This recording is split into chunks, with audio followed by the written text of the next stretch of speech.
Assalamualaikum warahmatullahi wabarakatuh. Apa kabar semuanya?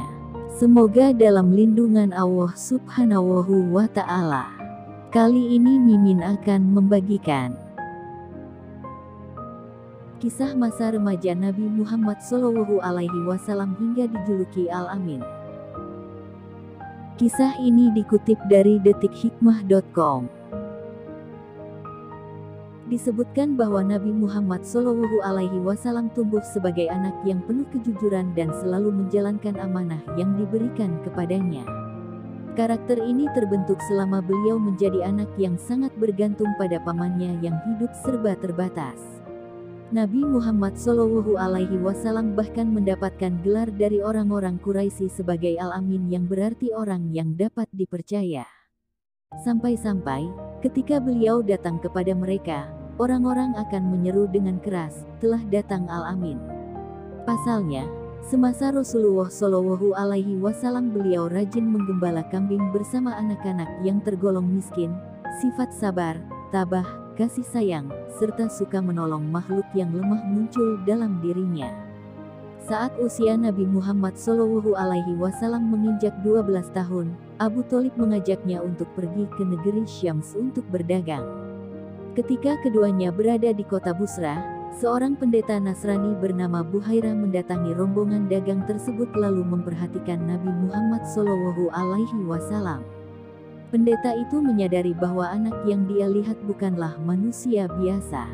Ia melihat ada tanda-tanda kenabian pada diri Nabi Muhammad SAW muda.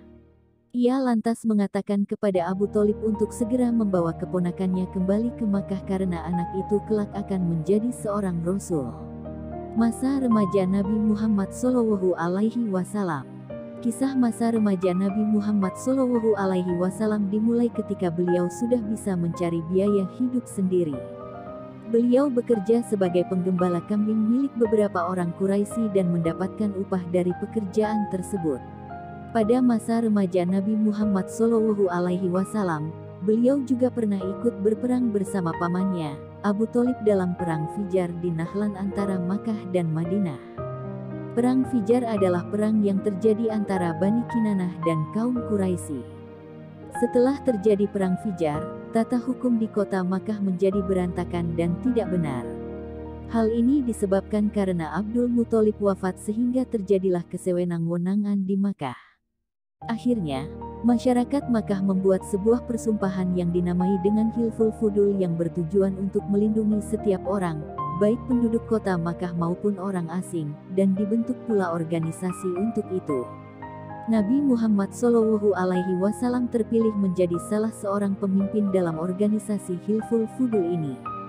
Dan di dalam organisasi ini pula terlihatlah betapa besar kasih sayang beliau terhadap sesama manusia. Selain sifat kasih sayangnya yang terkenal, Muhammad remaja juga dikenal sebagai pemuda yang memiliki budi pekerti yang halus serta sifat yang amat mulia. Nabi Muhammad SAW juga mendapatkan gelar sebagai Al-Amin berkat jasanya dalam menyelesaikan perseteruan antar suku dalam hal meletakkan Hajar Aswad di tempatnya, Ka'bah. Kisah masa remaja Nabi Muhammad SAW juga dilengkapi dengan sifat beliau yang gagah berani, tangkas, dan satria, serta senantiasa maju tak gentar dalam menghadapi musuh. Selain itu, beliau juga memiliki sifat sabar yang amat tebal ketika menghadapi berbagai cobaan, kuat memegang cita-cita, dan teguh hatinya. Kisah masa remaja Nabi Muhammad SAW juga dikenal dengan kesederhanaannya. Ia hanya hidup untuk taat kepada Allah SAW tanpa mementingkan kehidupan dunia. Demikian yang bisa kami sampaikan. Semoga bermanfaat. Sekian. Wassalamualaikum warahmatullahi wabarakatuh.